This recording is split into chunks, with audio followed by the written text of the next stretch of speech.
Trending sa X ang paghaharap pag-uusap ni Nadine Lustre at PBB Collab Celebrity Edition 2.0 housemate het journalist sa loob ng bahay ni Kuya. Obserbasyon ng mga viewer, obvious na shock daw si Nadine nang una nitong nasilayan si Hit. Komento ng mga intrigirang tambay sa X at iba pang social media, mukhang natigilan at halatang biglang naalala ni Nadine ay dating real at real partner niyang si James Reid nang bumugad sa harapan niya si Hit. Marami ang nagsasabing malaki ang pagkakawig ng PBB housemate kay James. Ang nakakaloka, magkaboses din ang dalawa kaya ganun na lang daw ang pagkabigla ni Nadine. Pinagpepestan tuloy ang kumakalat na meme sa social media na nagpapakita ng screenshot ni Nadine at Hit na may caption na yung bigla kang may naalala at napapakanta ka na lang ng na na na na na na. Ito kasi yung prominent words sa lyrics at intro ng duet song ni Nadine at James na Bahala Na sumikat noong 2014. Ang nasabi ring kantang naging anthem ng Jaden fans.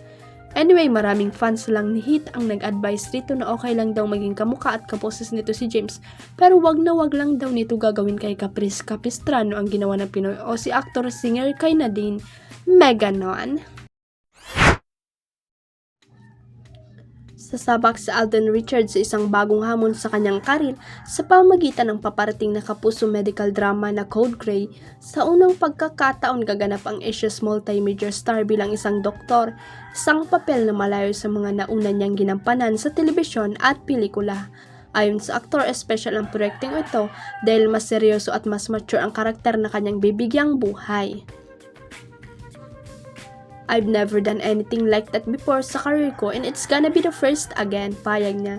Inamin din ni Alden na handa siyang harapin ang bigat ng role at ang mga bagong pagsubok na kaagibat nito. It's a very mature role, it's very serious, excited lang ako dun sa challenges that's up ahead, dagdag pa niya na nagpapakita ng kanyang eagerness na mag-level up bilang aktor. Bukod sa bagong serye, kinumpirma rin ni Alden na may isang programang kanyang babalikan bilang host para sa ikalawang session. Hindi man niya pinangalanan ang naturang show, nagbigay siya ng paywatig na naging maganda ang pagtanggap ng audience sa unang season nito. Huwag kalimutang i-click ang subscribe button at i-ring ang notification bell para sa latest at legit chika updates.